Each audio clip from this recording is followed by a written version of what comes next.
दोस्तों नमस्कार। ये है मार्गदर्शन फॉर सिविल सर्विसेज। मैं अनुराग चौधरी। दोस्तों ये एनसीईआरटी सार संग्रह श्रृंखला के अंतर्गत आज की वीडियो में प्रस्तुत है सामान्य विज्ञान का अत्यंत ही महत्वपूर्ण खंड रसायन विज्ञान। आज की वीडियो में आप पढ़ेंगे इसका भाग 1। आप इसका पीडीएफ भी डाउनलोड कर सकते हैं दोस्तों, लिंक मैं डिस्क्रिप्शन बॉक्स में डाल दूंगा। तो आइए शुरू करते हैं आज का वीडियो। सबसे पहले हम देखेंगे परमाणु संरचना, संयोजकता और रासायनिक बंध के संबंध में जो महत्वपूर्ण प्रश्न बन सकते हैं उनके बारे में। पहला प्रश्न है दोस्तों, परमाणु में कक्षों को भरने का क्रम किसके द्वारा निर्धारित होता है? तो ये है आपबाउ का सिद्धांत। आपबाउ का सिद्धांत, इसके द्वारा परमाणु में कक्षकों को भरने का क्रम निर्धारित होता है। वे तत्व जिनकी परमाणु संख्या Z और द्रव्यमान संख्या A अलग हो लेकिन उनके नाभिक में न्यूट्रॉन की संख्या समान हो, वे तत्व क्या कहलाते हैं? उन्हें आइसोटोन्स या सम न्यूट्रॉनिक कहा जाता है। अगला प्रश्न है, रासायनिक तत्व के परमाणु के संदर्भ में चुंबकीय क्वांटम संख्या का संबंध किससे है? तो दोस्तों ये ओरिएंटेशन यानी अभिविन्यास से संबंधित है। चुंबकीय क्वांटम संख्या। परमाणु नाभिक के अवयव कौन से हैं? तो आप जानते हैं परमाणु के नाभिक में प्रोटॉन और न्यूट्रॉन पाए जाते हैं और कक्षों में इलेक्ट्रॉन चक्रण करते हैं। तो परमाणु के 3 मूल तत्व होते हैं, प्रोटॉन, न्यूट्रॉन और इलेक्ट्रॉन। इसमें से प्रोटॉन और न्यूट्रॉन ये परमाणु के नाभिक में पाए जाते हैं। अगला देखते हैं दोस्तों, समस्थानिक या आइसोटोप्स किसे कहा जाता है? तो ऐसे परमाणु जिनमें प्रोटॉन या इलेक्ट्रॉन की संख्या समान हो लेकिन न्यूट्रॉनों की संख्या अलग अलग हो, उसे समस्थानिक कहा जाता है। हीलियम। हीलियम जानते हैं दोस्तों, हाइड्रोजन के बाद दूसरा क्रमांक आवर्त श्रेणी में हीलियम का आता है। हीलियम के नाभिक में क्या होते हैं? तो हीलियम के नाभिक में 2 प्रोटॉन और 2 न्यूट्रॉन होते हैं। अगला प्रश्न है, प्रोटॉन और इलेक्ट्रॉन के द्रव्यमान का अनुपात कितना होता है? तो ये प्रोटॉन और इलेक्ट्रॉन के द्रव्यमान का अनुपात जो है 1837:1 होता है। अगला प्रश्न है दोस्तों, किसी एक ही परमाणु में 2 इलेक्ट्रॉनों की चारों क्वांटम संख्याएं समान नहीं हो सकती हैं। ये किसका नियम है? तो ये दोस्तों पाउली का नियम है और पाउली के अपवर्जन का सिद्धांत आपने पढ़ा होगा केमिस्ट्री के अंतर्गत। अगला प्रश्न है, वह एकमात्र ऐसा तत्व कौन सा है जिसके समस्थानिकों के नाम अलग अलग हैं? तो वो तत्व है हाइड्रोजन। इसके समस्थानिक प्रोटियम, ड्यूट्रियम और टाइट्रियम कहलाते हैं। यहाँ पे आइए देखते हैं प्रमुख अवपरमाण्विक कण और उनके बारे में जो सामान्य जानकारी हो सकती है। तो मूल कण दोस्तों परमाणु का इलेक्ट्रॉन है, इसे स्मॉल ई से संबोधित किया जाता है और इसका द्रव्यमान -1.6022 इंटू 10⁻⁻19 होता है। इसका आवेश जो होता है निगेटिव होता है और द्रव्यमान 9.1094 इंटू 10⁻31 होता है। लगभग द्रव्यमान इसका 0 होता है और इलेक्ट्रॉन की खोज जे थॉम्सन ने की थी। प्रोटॉन जिसे कि स्मॉल p से वर्णित किया जाता है +1.6022 इंटू 10⁻⁻19 इस पे आवेश होता है। आवेश की गणना कूलाम में की जाती है। इसका आवेश प्रोटॉन का धन होता है, धन 1, यानी कि यह एक धनावेशित कण होता है। इसका द्रव्यमान 1.67262 इंटू 10⁻⁻27 होता है दोस्तों। तो देखिए इसका द्रव्यमान लगभग 1 एंगस्ट्रॉम के बराबर होता है और इसकी खोज रदरफोर्ड ने की थी। न्यूट्रॉन ये 0 आवेश का कण होता है और इसका द्रव्यमान जो है किलोग्राम में 1.67493 इंटू 10⁻⁻17 होता है। न्यूट्रॉन की खोज चैडविक द्वारा की गई थी। अगला प्रश्न देखते हैं, किस तत्व के समस्थानिकों की संख्या सर्वाधिक है? तो पोलोनियम 33। पोलोनियम के समस्थानिकों की संख्या सर्वाधिक है जो कि 33 है। ब्रह्मांड में सर्वाधिक पाया जाने वाला तत्व कौन सा है? हाइड्रोजन है। रासायनिक यौगिक की सबसे छोटी इकाई कौन सी है? अणु है। तत्व का गुणधर्म किससे निर्धारित होता है? तो किसी भी तत्व का गुणधर्म आवर्त सारणी में उसके परमाणु क्रमांक से निर्धारित होता है।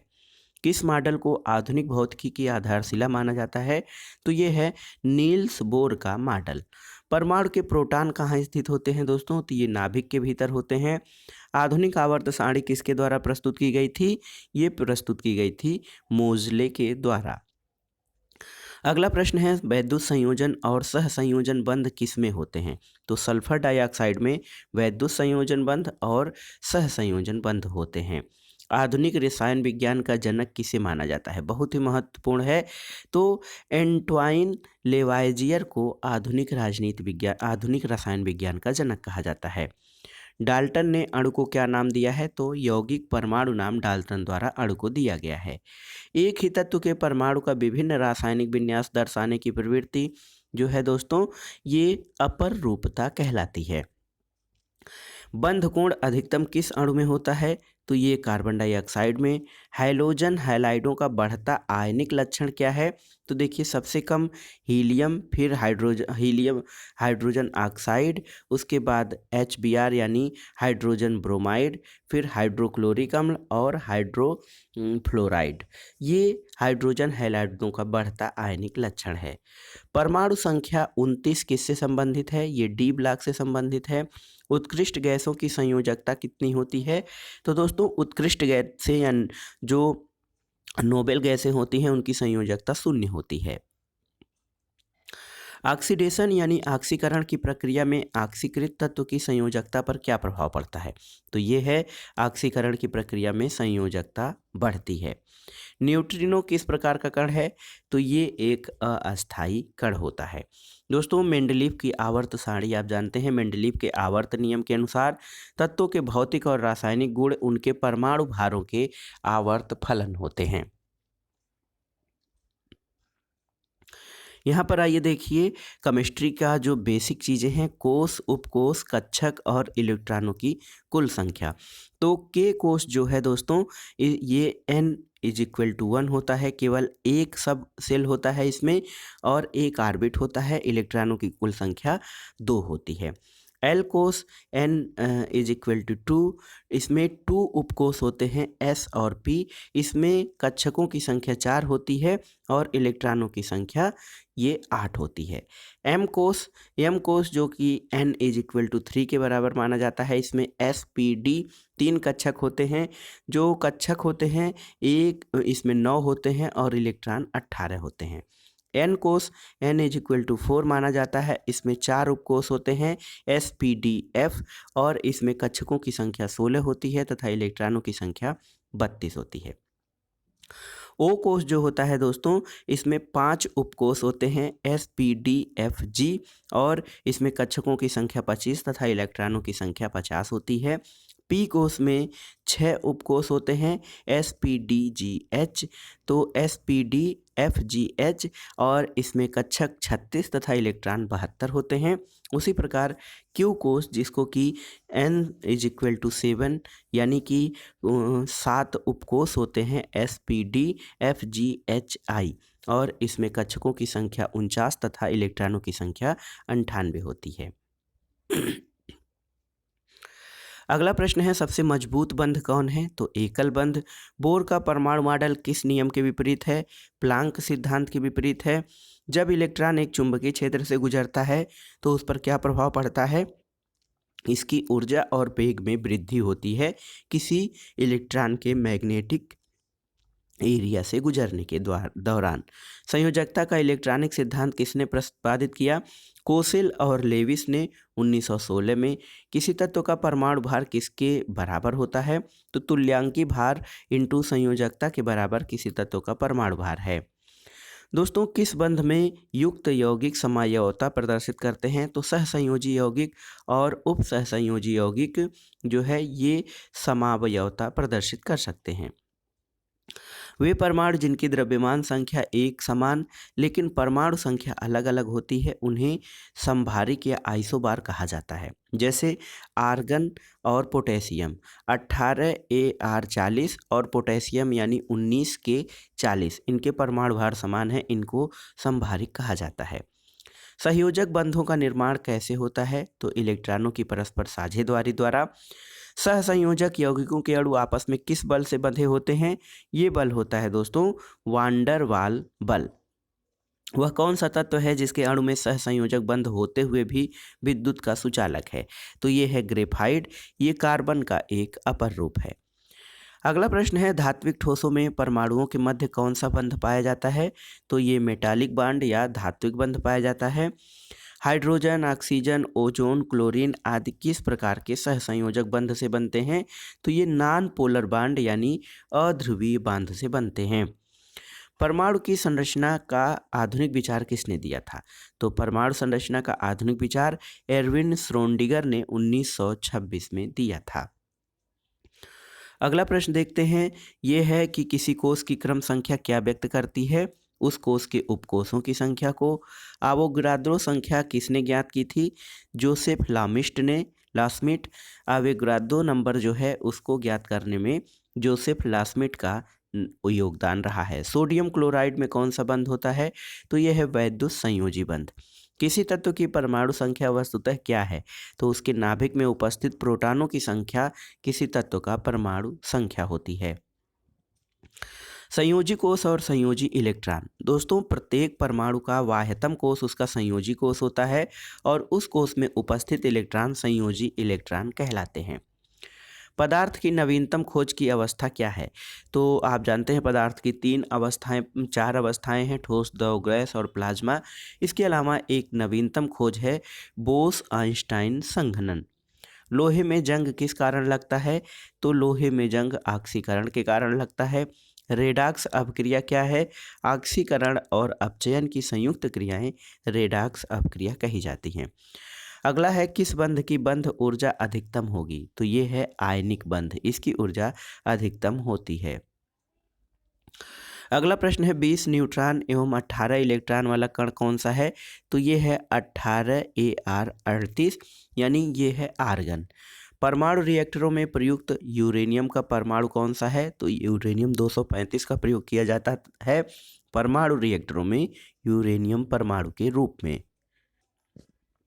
रदरफोर्ड के अल्फा कणों के प्रकीर्णन सिद्धांत के अनुसार नाभिक के अंदर परमाणु का द्रव्यमान और आवेश रहता है। अगला प्रश्न है किस यौगिक में विद्युत संयोजी, सहसंयोजक और उपसहसंयोजक तीनों प्रकार के बंध पाए जाते हैं? तो ये है अमोनियम क्लोराइड और अमोनियम ब्रोमाइड में। कोष, उपकोष और कक्षक यानी शेल, सब शेल और ऑर्बिट क्या है?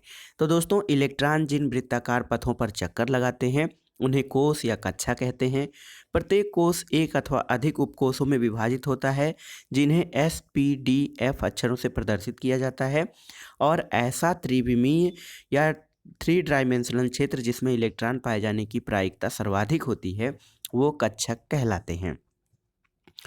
किसी कोष में उपस्थित इलेक्ट्रॉनों की अधिकतम संख्या को 2n2 से प्रदर्शित करते हैं जहां n कोषों की संख्या होती है। अब आइए देखते हैं दोस्तों अम्ल, क्षारक और लवण से संबंधित प्रश्न। नींबू के खट्टे होने का कारण क्या है? तो नींबू में साइट्रिक अम्ल यानी C6H8O7 की उपस्थिति होती है जिसके कारण नींबू खट्टा होता है। वह जलीय विलयन जो लाल लिटमस को नीला कर देता है ये सोडियम कार्बोनेट है। और कठोर शारीरिक श्रम के कारण थकान क्यों महसूस होती है? तो दोस्तों, इसका कारण मांसपेशियों में लैक्टिक एसिड का जमाव या संचयन होना थकान का कारण है। फोटोग्राफी में किस अम्ल का प्रयोग किया जाता है? तो ऑक्जेलिक अम्ल का प्रयोग फोटोग्राफी में किया जाता है।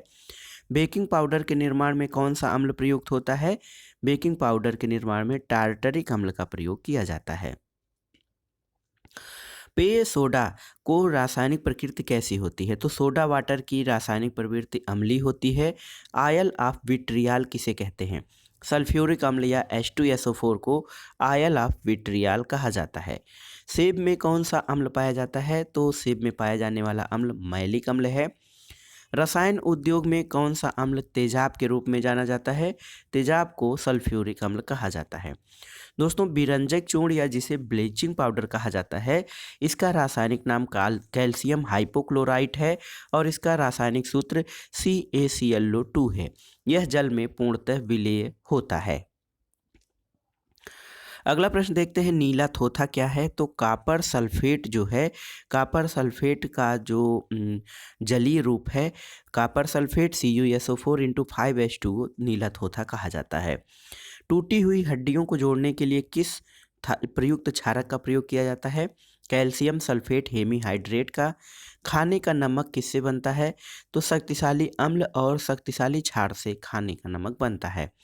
ऐसा अम्ल जिसमें ऑक्सीजन अनुपस्थित होता है, ये है हाइड्रोक्लोरिक अम्ल।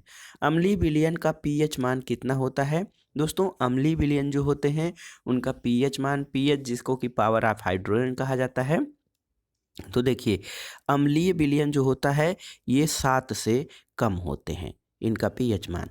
क्षारीय जो न्यूट्रल होते हैं ये 7 होते हैं, और जो क्षारीय होते हैं बेस, उनका 7 से अधिक होता है पीएच मान। अगला प्रश्न है दोस्तों, क्षारीय भूमि सुधारक के रूप में कौन सा रसायन कार्य करता है? कैल्शियम फास्फेट का प्रयोग किया जाता है क्षारीय भूमि को सुधारने में। दूध से दही बनाने में किस अम्ल का प्रयोग किया जाता है? यह है लैक्टिक अम्ल। खाद्य पदार्थों के संरक्षण के लिए कौन सा रसायन प्रयोग किया जाता है? बेंजोइक अम्ल। और या फिर सोडियम बेंजोएट का भी प्रयोग किया जाता है। अगला प्रश्न है दोस्तों, स्वचालित वाहनों में प्रयुक्त होने वाली बैटरी में कौन सा अम्ल होता है? सल्फ्यूरिक अम्ल। और मृदा में सर्वाधिक अम्ल मुक्त करने वाला तत्व कौन सा है? Ammonium sulphate. जिप्सम का रासायनिक नाम क्या है? तो जिप्सम का रासायनिक नाम कैल्शियम सल्फेट है दोस्तों। अब आइए देखते हैं महत्वपूर्ण अम्ल, उनके स्रोत और उपयोग। तो देखिए सिट्रिक अम्ल ये नींबू, संतरा और टमाटर में पाया जाता है। ये खाद्य संरक्षण में, चमकदार नमक में, धातु की सफाई में पाया जाता है। एस्टिक एसिड सिरका में पाया जाता है। ये खाद्य पदार्थों के परिरक्षण में प्रयुक्त होता है। फार्मिक एसिड मधुमक्खी, चींटियों के डंक में पाया जाता है। कार्बनिक संश्लेषण और रंगाई आदि में इसका प्रयोग किया जाता है। लैक्टिक एसिड खट्टा दूध या फटे दूध या दही में पाया जाता है। खाद्य परिरक्षण में स्वाद कारक के रूप में इसका प्रयोग किया जाता है। एस्कार्बिक एसिड जिसको कि विटामिन सी कहा जाता है, ये आंवला, पपीता और ब्रोकली में पाया जाता है।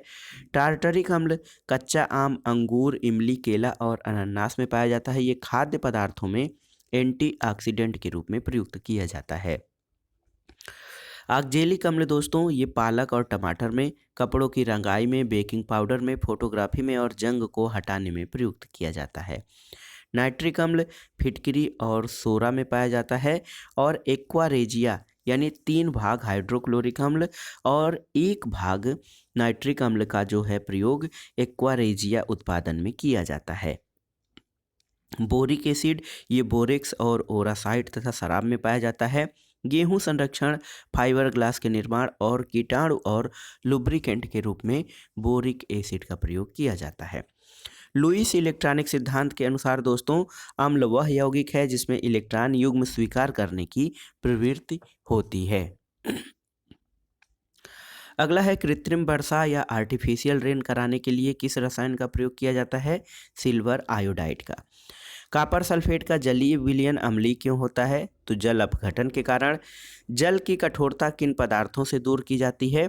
सोडियम कार्बोनेट और कैल्शियम हाइड्रोक्साइड के द्वारा। चींटी के काटने पर जलन क्यों महसूस होती है?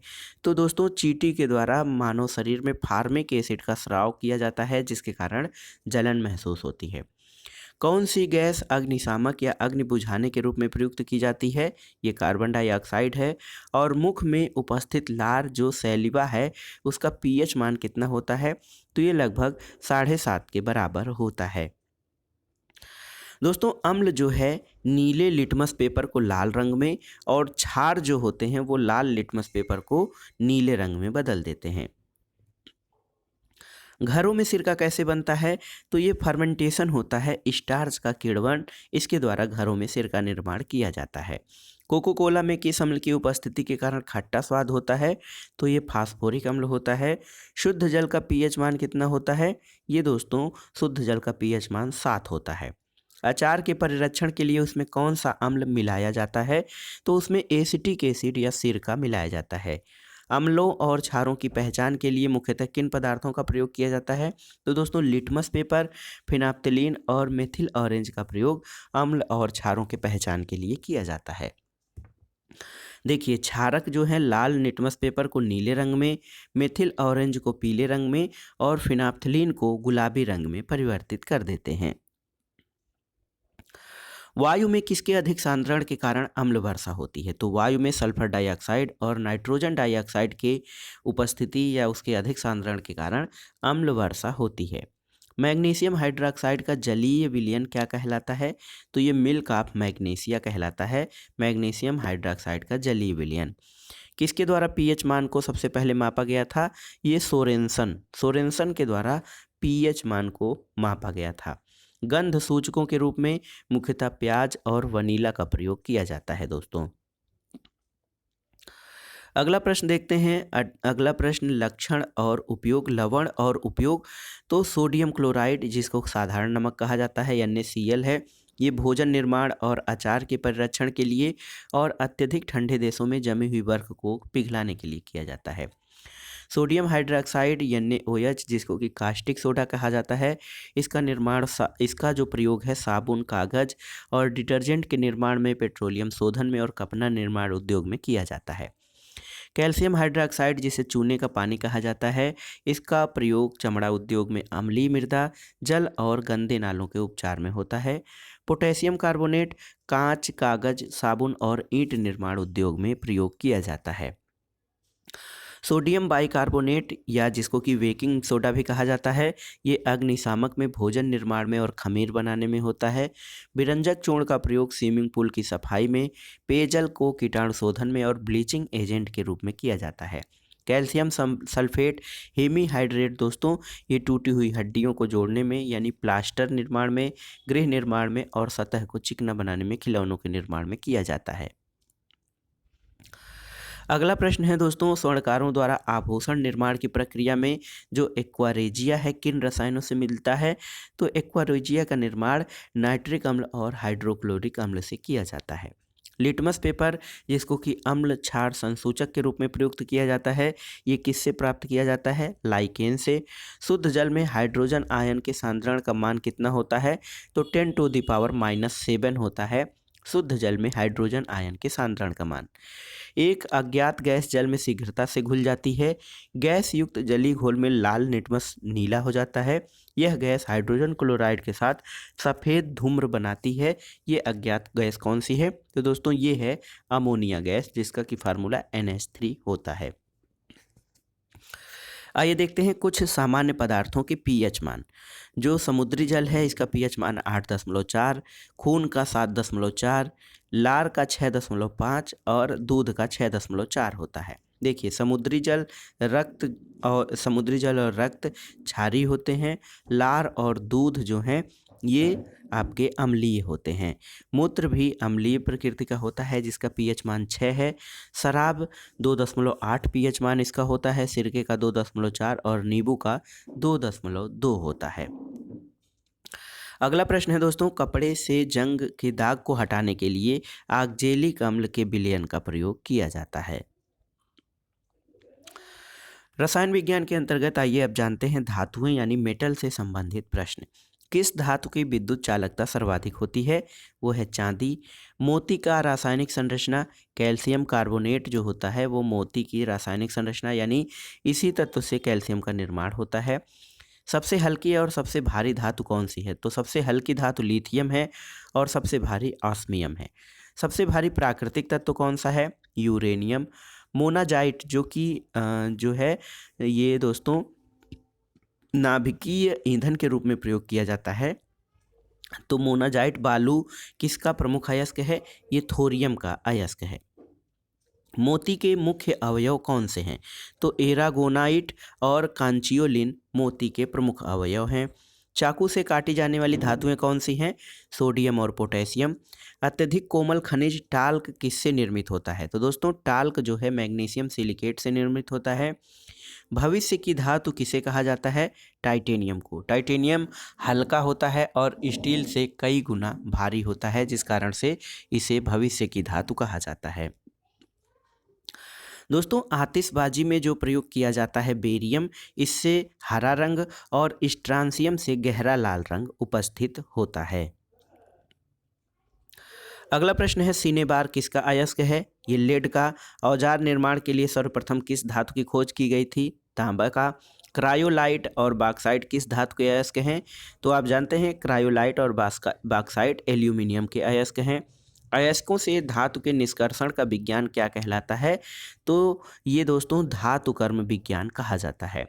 साधारण तापमापी यंत्रों में पारे का प्रयोग क्यों किया जाता है? क्योंकि पारे का ऊष्मीय प्रसार गुणांक अधिक होता है, जिसके कारण जो है तापमापी यंत्रों में पारे का प्रयोग किया जाता है। सोडियम अत्यधिक क्रियाशील होता है। अधिक क्रियाशीलता के कारण इसे किस पदार्थ में रखा जाता है? तो दोस्तों इसे केरोसिन तेल में रखा जाता है। यदि खुली हवा में या जल में रख दिया जाए तो वो जल जाता है। भर्जन यानी रोस्टिंग प्रायः किन अयस्कों का किया जाता है? तो सल्फाइड और ऑक्साइड अयस्कों का भर्जन किया जाता है। अगला प्रश्न है, शुद्ध सोना कितने कैरेट का होता है? तो 24 कैरेट सोना यानी 100% शुद्ध गोल्ड। सोडियम को जल में डालने पे कौन सी गैस मुक्त होती है? हाइड्रोजन। द्रवित सोडियम का उपयोग नाभिकीय भट्ठियों में किस रूप में होता है? शीतलक के रूप में। बारूद का निर्माण करने में किस रसायन का प्रयोग किया जाता है? सिल्वर नाइट्रेट का। दोस्तों बारूद का पोटेशियम नाइट्रेट, ये देखिए सिल्वर नाइट्रेट गलत है, पोटेशियम नाइट्रेट या सोरा का प्रयोग किया जाता है बारूद का निर्माण करने में। वह कौन सी धातु है जो अपने ही ऑक्साइड से की परत से सुरक्षित हो जाती है? ये है एल्यूमिनियम। दोस्तों इस्पात में जो जंग संरक्षण या प्रतिरोध गुण होता है उसको बढ़ाने के लिए उसमें क्रोमियम की मात्रा बढ़ाई जाती है। मानव शरीर में कॉपर की अधिकता से कौन सा रोग होता है? ये विल्सन रोग है। फोटो इलेक्ट्रिक सेल में किस धातु का उपयोग होता है? सेलेनियम धातु का उपयोग होता है फोटो इलेक्ट्रिक सेल में। अगला प्रश्न है, कौन सा तत्व स्वतंत्र अवस्था में पाया जाता है? ये सल्फर है। और धातुओं में सर्वाधिक हीन चालक या बैड कंडक्टर धातु कौन सी है? शीशा या लेड। भविष्य का ईंधन, हाइड्रोजन को भविष्य का ईंधन कहा जाता है। दोस्तों हीरा ग्रेफाइट की अपेक्षा अधिक कठोर क्यों होता है? तो चतुष्फलकीय संरचना के कारण हीरा ग्रेफाइट से अधिक कठोर होता है। प्याज की कड़वाहट का कारण क्या है? प्याज में सल्फर के यौगिकों की उपस्थिति उसके कड़वाहट का कारण है। यूरेनियम का मुख्य अयस्क क्या है? Pitch blend. और शल्य क्रिया में पट्टियों के रूप में किस रासायनिक पदार्थ का प्रयोग किया जाता है? कैल्शियम सल्फेट का। सबसे कठोर धातु कौन सी है? ये है दोस्तों प्लेटिनम। अब आइए देखते हैं कुछ पदार्थों के सामान्य नाम और उनके रासायनिक नाम। हरा कशिश, इसको फेरस सल्फेट कहा जाता है। नीला कशिश कॉपर सल्फेट। श्वेत कशिश जिंक सल्फेट को कहा जाता है। और लाल कशिश कोबाल्ट सल्फेट का रासायनिक नाम है। दोस्तों माणिक्य और नीलम को रासायनिक रूप से एल्यूमिनियम ऑक्साइड के रूप में पहचान की जाती है। तो याद रखिएगा माणिक्य और नीलम वास्तव में रासायनिक रूप से एल्यूमिनियम ऑक्साइड हैं। अब आइए देखते हैं महत्वपूर्ण धातुएं और उनके अयस्क। तो सोडियम धातु ये साधारण नमक में, चिली साल्ट पीटर यानी यह सोडियम नाइट्रेट में, बोरेक्स में और सोडियम कार्बोनेट में पाई जाती है। एल्यूमिनियम का प्रमुख जो अयस्क है वो है बॉक्साइट। इसके अलावा केओलिन, फेल्सपार, कोरंडम और क्रायोलाइट से एल्यूमिनियम निष्कर्षण किया जाता है। पोटेशियम नाइटर या जो है potassium nitrate, carnallite, potassium carbonate और पोटेशियम क्लोराइड से पोटेशियम धातु प्रयोग की निष्कर्षित की जाती है। और कैल्शियम के प्रमुख अयस्क डोलोमाइट, कैल्साइट, जिप्सम और फ्लोस्पार तथा एस्बेस्टस हैं। अगला है दोस्तों मैग्नीशियम धातु। मैग्नीशियम के प्रमुख अयस्क मैग्नेसाइट और डोलोमाइट, कार्नेलाइट और एप्सम साल्ट होता है। कॉपर के प्रमुख अयस्क चाल्कोपाइराइट अथवा copper pyrite, copper glass, malachite और एजुराइट हैं। जिंक के प्रमुख अयस्क दोस्तों जिंकाइट, जिंक ब्लेंड, कैलामाइन और विलेमाइट हैं। देखिए लेड के गैलेना यानी जो है लेड सल्फेट PbS और सीरूसाइट, ये दोस्तों लेड के अयस्क हैं। टिन का जो प्रमुख अयस्क है कैसेटेराइट है।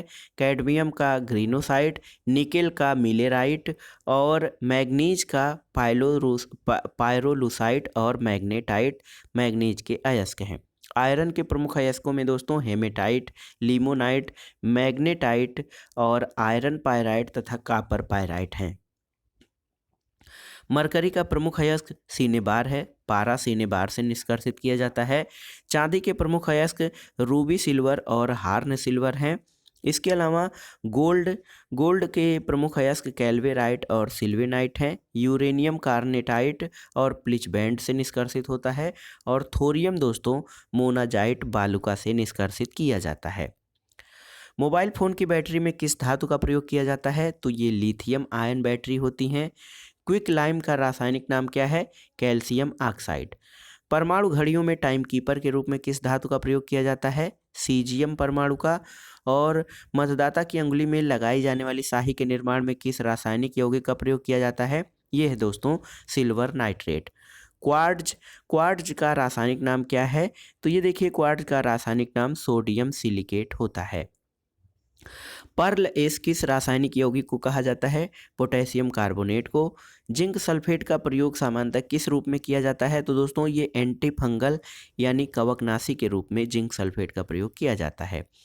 भूपर्पटी में सर्वाधिक मात्रा में पाए जाने वाले तत्व कौन से हैं? तो सबसे अधिक मात्रा में भूपर्पटी में ऑक्सीजन, फिर सिलिकॉन, उसके बाद एल्यूमिनियम, चौथे स्थान पर आयरन, फिर कैल्शियम, सोडियम, मैग्नीशियम, टाइटेनियम और हाइड्रोजन की उपस्थिति भूपर्पटी में पाई जाती है। आयरन पायराइड दोस्तों जो है ये रासायनिक यौगिकों को झूठा सोना या मूर्खों का सोना भी कहा जाता है। आयरन पायराइड्स को झूठा सोना या मूर्खों का सोना कहा जाता है। अब आइए देखते हैं मेटल्स के बाद अधातुओं से संबंधित प्रश्नों को। वायुयानों के टायरों में कौन सी गैस भरी जाती है? तो ये नाइट्रोजन अथवा हीलियम गैस भरी जाती है वायुयानों के टायरों में। गर्म गैस के गुब्बारों में हीलियम को हाइड्रोजन की अपेक्षा अधिक वरीयता क्यों दी जाती है? क्योंकि हीलियम वायु के साथ विस्फोटक मिश्रण नहीं बनाता है। आंसू गैस किसे कहते हैं? दोस्तों अमोनिया जो गैस है वो आंसू गैस के रूप में प्रयोग होती है। भारी जल का रासायनिक सूत्र क्या है? तो ये है ड्यूटेरियम ऑक्साइड यानी D2O। भारी जल में हाइड्रोजन के स्थान पर कौन सा परमाणु होता है? तो इसमें ड्यूटेरियम परमाणु होता है। भारी जल की खोज किसने की थी? तो हेराल्ड ऊरे ने भारी जल की खोज की थी। समुद्री जल को शुद्ध जल में किस प्रक्रिया द्वारा परिवर्तित किया जाता है? तो ये आरओ यानी रिवर्स ऑस्मोसिस या विपरीत परासरण। फिटकिरी गंदे पानी को किस क्रिया द्वारा शुद्ध करती है? स्कंदन द्वारा। भारी जल किसका उदाहरण है? तो दोस्तों ये मॉडरेटर या मंदक के रूप में भारी जल प्रयुक्त होता है। पानी की आयनिक लवणता का सुविलायक क्यों है? तो दोस्तों पानी का द्विध्रुवीय आद्यगुण अधिक है, इसलिए पानी आयनिक लवण का सुविलायक है। पानी की अस्थायी कठोरता दूर करने के लिए दोस्तों किन पदार्थों का प्रयोग किया जाता है? तो कैल्शियम और मैग्नीशियम के क्लोराइड और सल्फेट पानी की अस्थायी कठोरता उत्पन्न करते हैं। क्वार्ट्ज का रासायनिक नाम क्या है? Sodium silicate. और भार के अनुसार जल में हाइड्रोजन कितने प्रतिशत होता है? ये होता है 11.11%। द्रव्यमान की दृष्टि से जल में हाइड्रोजन 11%, ऑक्सीजन 89% होती है, जबकि परमाणविक दृष्टि से जल में हाइड्रोजन 67% और ऑक्सीजन 33% होती है। अशुद्ध जल में बड़ी मात्रा में पेयजल किस प्रक्रिया द्वारा तैयार किया जाता है? निर्लवणीकरण द्वारा। टेफ्लॉन किस श्रेणी का पदार्थ है? ये फ्लोरोकार्बन है।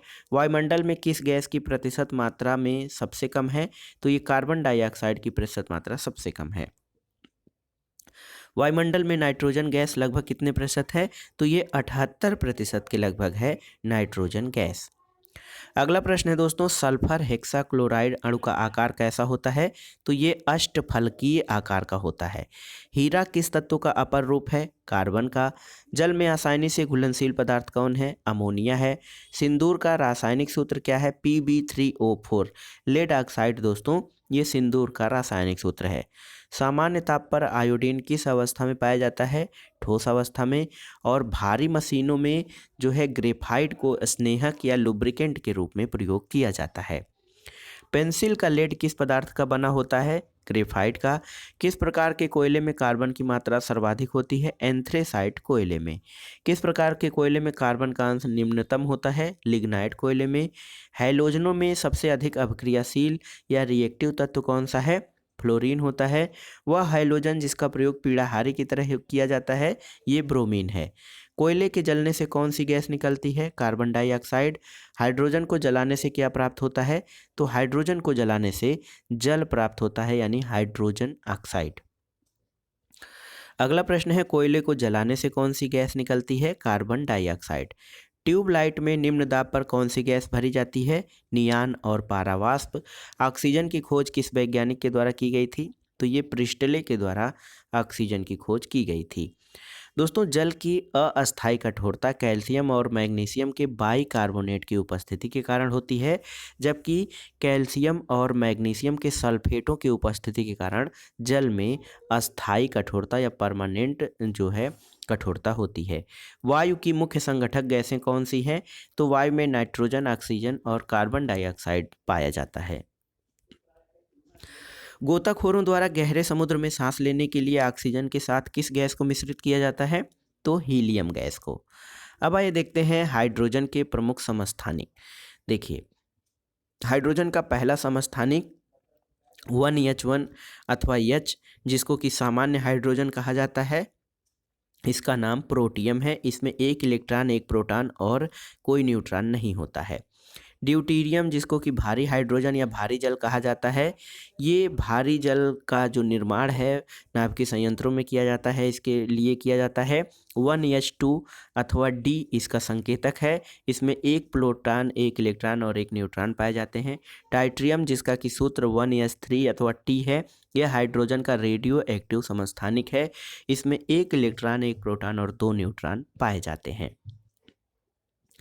सबसे हल्का हैलोजन तत्व कौन सा है? तो halogen chlorine, fluorine, bromine, iodine, ये हैलोजन तत्व हैं। इसमें फ्लोरीन सबसे हल्का है।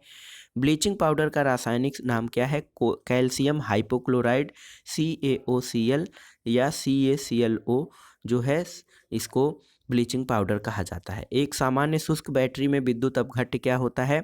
Ammonium chloride. कार्बन का शुद्धतम रूप क्या माना जाता है? तो हीरा कार्बन का शुद्धतम रूप है। विद्युत गैस में दोस्तों कौन सी बल्ब गैस भरी होती है? विद्युत बल्ब में आर्गन गैस भरी होती है। इसके अलावा एक प्रश्न है, शुष्क बर्फ या ड्राई आइस किसे कहा जाता है? ठोस कार्बन डाइऑक्साइड को। हैलोजन तत्व बहुत अभिक्रियाशील होते हैं। फ्लोरीन सबसे अधिक, उसके बाद क्लोरीन, फिर ब्रोमीन, आयोडीन और एस्टेटीन। ये हैलोजनों की अभिक्रियाशीलता का क्रम था। विश्व में सर्वाधिक मात्रा में कौन सा तत्व पाया जाता है? हाइड्रोजन है। शरीर में आयोडीन की कमी से किस हार्मोन्स के स्राव में कमी आती है? थायरॉक्सिन हार्मोन के स्राव में। कौन सा तत्व जो सदैव द्रव अवस्था में रहता है? ये है ब्रोमीन। हैलोजन समूह का वह सर्वाधिक भारी तत्व क्या है जिसमें धात्विक चमक होती है? तो ये है आयोडीन। जल के विसंक्रमण किस हैलोजन तत्व का प्रयोग किया जाता है? तो दोस्तों, जल को जीवाणु रहित और कीटाणु रहित करने में क्लोरीन का प्रयोग किया जाता है। उत्कृष्ट या अक्रिय गैसों के परमाणु के बाह्यतम कोष पूर्ण होते हैं या अपूर्ण? तो अक्रिय गैसों के जो बाह्यतम कोष होते हैं ये पूर्ण होते हैं, इसलिए ये किसी अन्य तत्व के साथ कोई अभिक्रिया नहीं करते हैं। अगला है, निम्न ताप प्रौद्योगिकी या क्रायोजेनिक टेक्नोलॉजी में कौन सी गैस प्रयुक्त की जाती है? तो ये फ्रेंसियम गैस प्रयोग की जाती है। फ्रेंसियम। किस गैस को स्ट्रेंजर गैस कहा जाता है? जीनान को। पटाखों के निर्माण में क्या प्रयुक्त होता है? तो सफ़ेद फास्फोरस का प्रयोग पटाखों के निर्माण में होता है। फोटोकॉपी की मशीन में प्रयुक्त किया जाने वाला तत्व कौन सा है? यह है सेलेनियम। और विरंजक अभिकर्मक या ब्लीचिंग रेजेंट के रूप में क्लोरीन का सर्वाधिक मात्रा में प्रयोग किया जाता है। कौन सी गैस सड़ी मछली की तरह दुर्गंधपूर्ण है? यह है ओजोन। और कौन सा अम्ल कशिश के तेल के नाम से प्रसिद्ध है? तो ये है दोस्तों सल्फ्यूरिक अम्ल, जिसको कि ओलिव ऑफ विट्रियाल के नाम से जाना जाता है। विद्युत अपघट्यों के विलयन में किसे कार की बैटरी में प्रयुक्त किया जाता है? सल्फ्यूरिक अम्ल को। हैलोजन अम्लों में प्रबलतम अपचायक कौन सा है? Hydrogen iodide. फ्लशिंग गैस में कौन सी गैस प्रयुक्त होती है? हाइड्रोजन। कृत्रिम हीरा के नाम से क्या प्रसिद्ध है? Silicon carbide. घरेलू प्रशीतक में प्रयोग होने वाला प्रशीतक क्या नाम है? तो ये अमोनिया का प्रयोग घरेलू प्रशीतक में किया जाता है। डॉक्टर द्वारा निश्चेतक के रूप में प्रयुक्त की जाने वाली हास्य गैस कौन सी है? यह है nitrous oxide. Flowers of sulphur और मिल्क ऑफ सल्फर के नाम से सल्फर के अपर रूप कौन से हैं?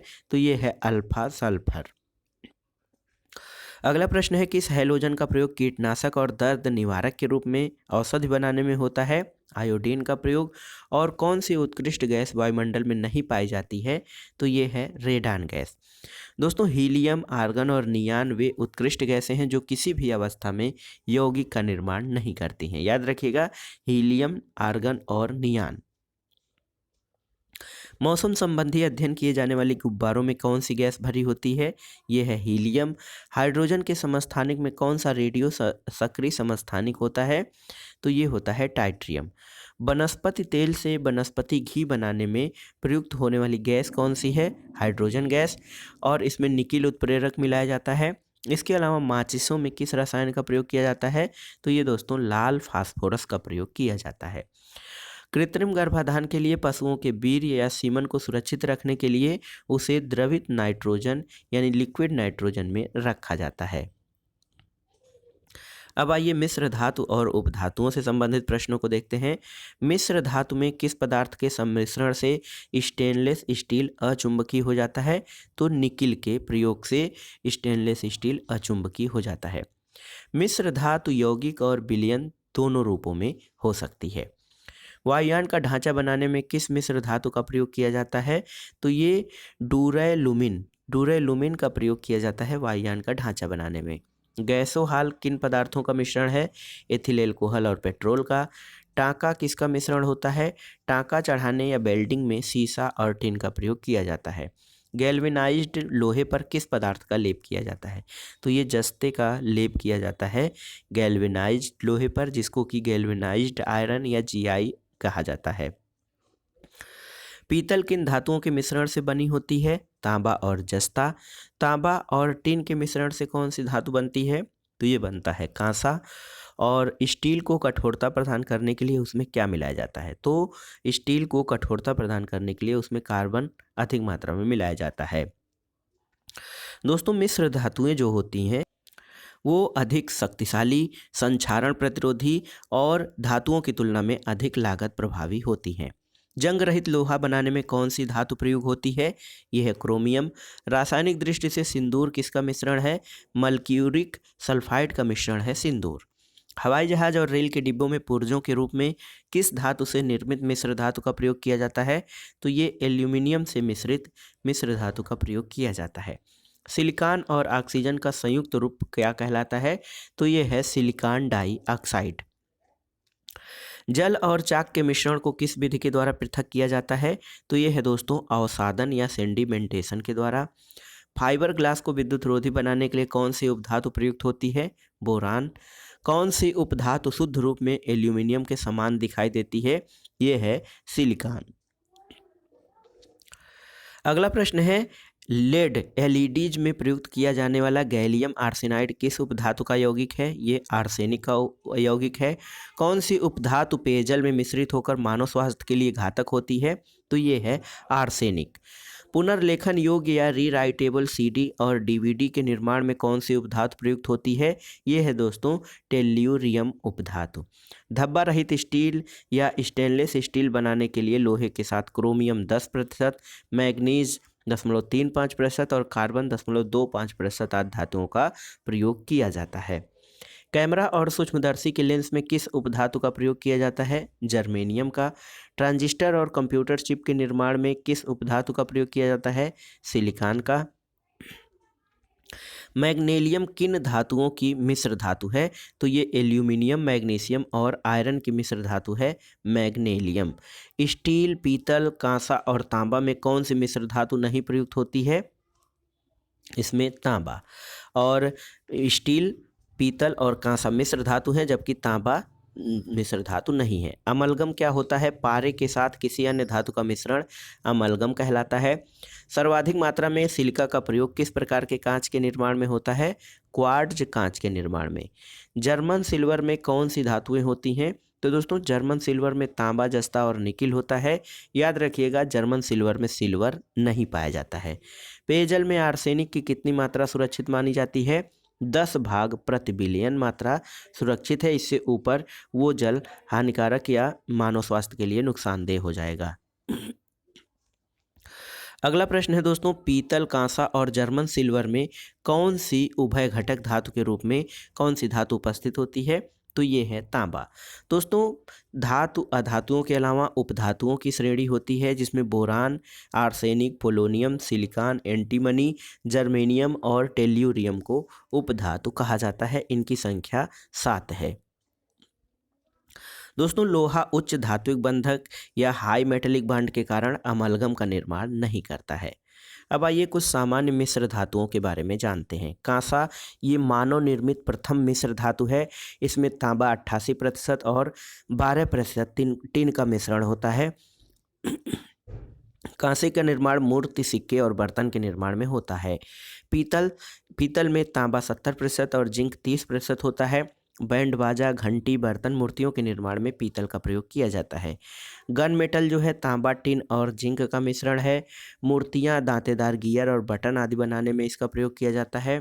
टांका या सोल्डर ये टिन और लेड धातुओं को जोड़ने में प्रयोग किया जाता है। बेल मेटल दोस्तों तांबा और टिन का मिश्रण है। घंटे, बर्तन और मूर्तियों के निर्माण में इसका उपयोग किया जाता है। इसके अलावा रोल्ड गोल्ड, इसमें तांबा और एल्यूमिनियम होता है। सोने जैसा दिखने वाला आभूषणों के निर्माण में इसका प्रयोग किया जाता है। डच मेटल तांबा और जस्ता का मिश्रण है और धातु की पतली चादर अथवा सोने जैसी पतली परत के निर्माण में डच मेटल का निर्माण किया जाता है। स्टेनलेस स्टील या जंग रहित स्टील में क्रोमियम, निकिल और साधारण इस्पात होता है, जो कि घरेलू बर्तन, शल्य क्रिया के उपकरण, ब्लेड आदि के निर्माण में स्टेनलेस स्टील का प्रयोग किया जाता है। क्रोम स्टील, इसमें क्रोमियम, आयरन, कार्बन और मैंगनीज होता है। घरेलू बर्तन, शल्य क्रिया के उपकरण, ब्लेड आदि के निर्माण में क्रोम स्टील प्रयोग किया जाता है। मैग्नीशियम एल्यूमिनियम, मैग्नीशियम और आयरन का मिश्र धातु है। इसमें धातु के दर्पण, वैज्ञानिक यंत्रों का निर्माण मैग्नीशियम से किया जाता है। ड्यूरालुमिन, इसमें एल्यूमिनियम, मैग्नीज, मैग्नीशियम और कॉपर होता है। प्रेशर कुकर, वायुयान का ढांचा बनाने में इसका प्रयोग किया जाता है। जर्मन सिल्वर दोस्तों कॉपर, जिंक और निकेल का मिश्रण होता है। जर्मन सिल्वर याद रखिएगा, जर्मन सिल्वर में कॉपर, जिंक और निकेल होता है, सिल्वर उपस्थित नहीं होता है। हीटिंग कॉयल्स में बर्तन और नल आदि के निर्माण में इसका प्रयोग होता है। क्रोन वैडेनियम स्टील, इसमें आयरन, क्रोमियम, मैग्नीज और कार्बन होता है। स्प्रिंग पहियों की धुरी के निर्माण में क्रोम वैनेडियम स्टील का प्रयोग होता है। टंगस्टन स्टील दोस्तों, इसमें टंगस्टन, आयरन और कार्बन होता है। रॉकेट इंजन के नोजल और तीव्र गति से काटने वाले उपकरण बनाने में टंगस्टन स्टील का प्रयोग किया जाता है। एल्यूमिनियम ब्रांज, तो इसमें कॉपर और एल्यूमिनियम होता है। सिक्का, बर्तन, आभूषण और पेंट निर्माण में इसका प्रयोग किया जाता है। इसके अलावा नाइक्रोम दोस्तों एक मिश्र धातु है जिसमें निकिल, क्रोमियम और आयरन होता है। इलेक्ट्रॉनिक हीटर और इलेक्ट्रॉनिक आयरन का तार बनाने में नाइक्रोम का प्रयोग किया जाता है। एंटीमनी दोस्तों, एंटीमनी का उपयोग किसके निर्माण में किया जाता है? तो अग्निरोधकों के निर्माण में एंटीमनी का प्रयोग किया जाता है। बेल मेटल किसका मिश्रण है? तांबा और टिन से जो है बेल मेटल या घंटी का निर्माण किया जाता है। और स्टील में कार्बन की मात्रा कितनी होती है? 2.1 से 2% तक मात्रा स्टील में कार्बन की होती है और स्टील को कठोरता प्रदान करने के लिए इसका प्रयोग किया जाता है। भूपर्पटी के कुल भार में बोरान की कुल कितनी मात्रा उपस्थित होती है? तो ये 0.001%, बहुत कम मात्रा में भूपर्पटी में बोरान उपस्थित होता है। और बोरान दोस्तों पौधों के लिए एक सूक्ष्म जो है पोषक तत्व के रूप में भी प्रयोग किया जाता है। हाइड्रोजन सल्फाइड की उपस्थिति के कारण पीतल का रंग वायु में फीका पड़ जाता है, अन्यथा पीतल चमकने वाली धातु है, लेकिन हाइड्रोजन सल्फाइड के कारण इसका रंग फीका पड़ जाता है। तो ये था आज का वीडियो दोस्तों, एनसीईआरटी सार संग्रह जो है रसायन विज्ञान का भाग 1। इसका अगला भाग हम आगे की वीडियो में पढ़ेंगे। ये श्रृंखला एनसीईआरटी सार संग्रह श्रृंखला आपके लिए कितना लाभदायक हो रहा है हमें कमेंट बॉक्स में ज़रूर बताइएगा। वीडियो को लाइक करें, शेयर करें और इस चैनल मार्गदर्शन फॉर सिविल सर्विस को सब्सक्राइब करें। वीडियो देखने के लिए धन्यवाद दोस्तों, नमस्कार।